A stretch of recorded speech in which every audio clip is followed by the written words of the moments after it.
Sí, tendremos columna, Natalia. Es que cuesta mucho hablar de impuestos. Sí, sí, claro. Germán.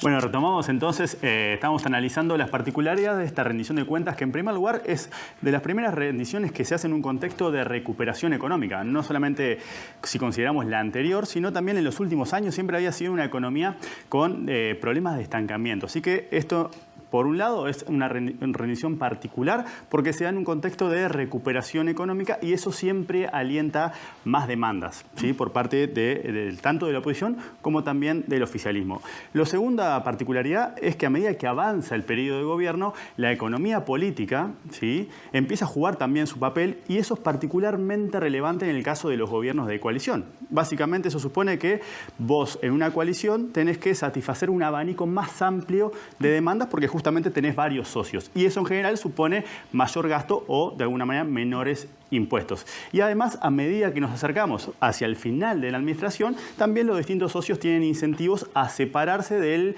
partido que cumple la función central del gobierno porque de alguna manera va a convertirse en un competidor. Hay que diferenciarse porque se aproximan las elecciones. Porque van a ser competidores en el corto plazo. Además, lo que tenemos es que, bueno, con la aprobación de la LUC hay una ratificación o una validación de la regla fiscal. Esa regla fiscal que tiene 3 pilares y que de alguna manera restringe los aumentos de gasto.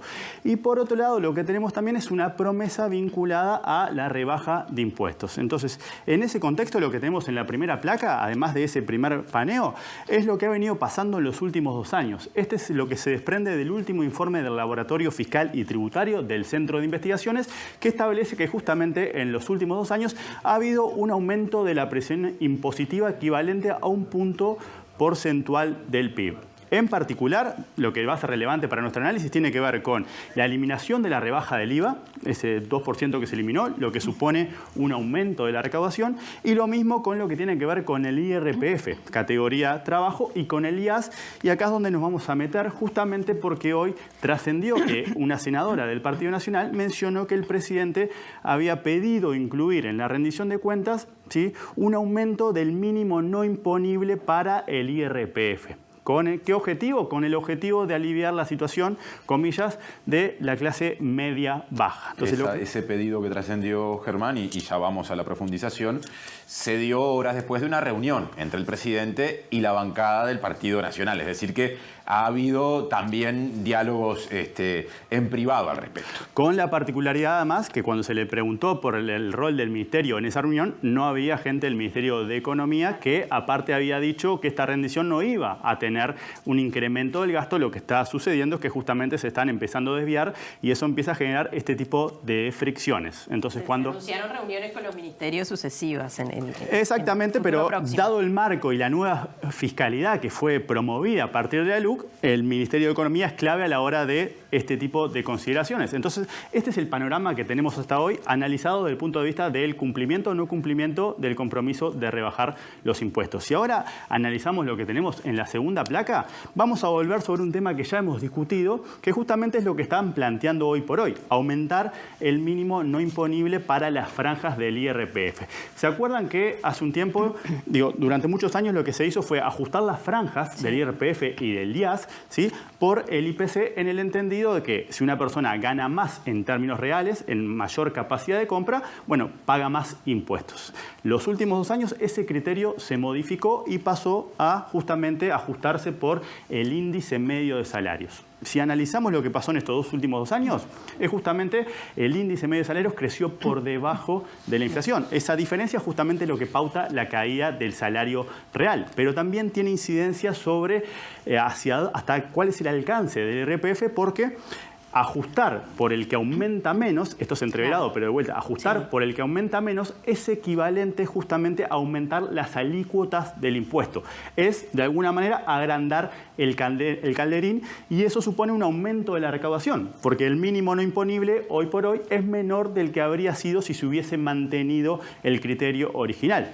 Esa diferencia, ¿qué es lo que supone? Que en el 2022, por el IRPF se habrían recaudado o se van a recaudar 50 millones de dólares más. Y lo mismo pasa con el IAS, porque mantiene la misma lógica de ajustes. O sea que lo que tenemos acá es un aumento de la carga impositiva, que justamente es lo que releva el CIMBE, y justamente es hacia dónde iría el planteo que trascendió en el día de hoy a partir de los comentarios de la senadora en función de esa reunión. O sea que sucedería lo mismo.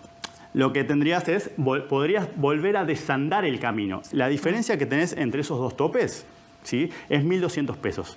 Eso es cuanto más bajo fue el umbral del que empezás a pescar. Por eso la noción del calderín. Entonces, el aumento para empatar la situación que teníamos en el 2022 y para cumplir efectivamente con el compromiso de rebajar la carga impositiva tendría que ser por lo menos superior a 1.200 pesos. Eso empataría la situación que vos tendrías hoy de haber mantenido el criterio original. Esto siempre es confuso porque involucra a contrafácticos. ¿Qué hubiese pasado? Sí. Y además es relevante por el comentario de que esto es una propuesta que va en la dirección de aliviar la carga de la clase media baja. Hay que pensar que el IRPF, al igual que el IAS, es un impuesto que paga 1 de cada 3 trabajadores formales. O sea que, de alguna manera, si vas por el lado de aliviar la carga de la clase media baja, sería más conveniente o fortalecer las prestaciones sociales o ir por el lado de las rebajas del IVA. En particular, las rebajas del IVA focalizado, que fue lo que analizamos justamente para sacarle el componente regresivo y ajustar para que paguen menos justamente lo que tienen menos. De hecho, el cálculo que hay a partir del laboratorio fiscal es que la rebaja del 2% en el IVA, ¿sí?, que fue lo que se eliminó, genera una recaudación adicional equivalente a 20 millones de dólares. ¿Sí? O sea que de vuelta lo importante es, para empatar la situación que teníamos hace 2 años, el aumento debería ser por lo menos de 1.200. Si no, se mantendría el incumplimiento de ese compromiso de bajar impuestos. ¿Sí? Y por último, para rematar, ¿sí?, vamos a analizar simplemente esta placa que tiene que ver con una pregunta que se hizo. Por un lado, se hizo a la población en general. Este es un relevamiento de la Usina de Percepción Ciudadana, es lo que vemos más a la izquierda. Y por el otro lado, es un relevamiento que surge de una investigación que se hizo entre más o menos 900 economistas egresados en los últimos 40 años y que en particular le pregunta cuán de acuerdo estás con esta afirmación. Y la afirmación refiere a si los impuestos, como el IRPF, que es un impuesto directo, debería ser el pilar del sistema tributario nacional, ¿sí?, en lugar de los impuestos indirectos. Impuestos indirectos es el IVA. El IVA. Exactamente, que es un impuesto que grava las manifestaciones de la riqueza. ¿Qué es lo que se desprende de este análisis? Es que justamente hay una disociación entre lo que considera la población en general, que solo un 20% está de acuerdo con que el pilar de nuestro sistema tributario sean efectivamente los impuestos directos, como el IRPF, y un casi 60% de los economistas que están de acuerdo. O sea que esta disociación siempre hay que tenerla en cuenta a la hora de analizar potenciales cambios que puedan surgir a partir de todas estas discusiones que van a ir tomando mayor o se van a encender un poco más en los próximos meses en el marco justamente de la rendición de cuentas o en instancias futuras de justamente de reforma tributaria.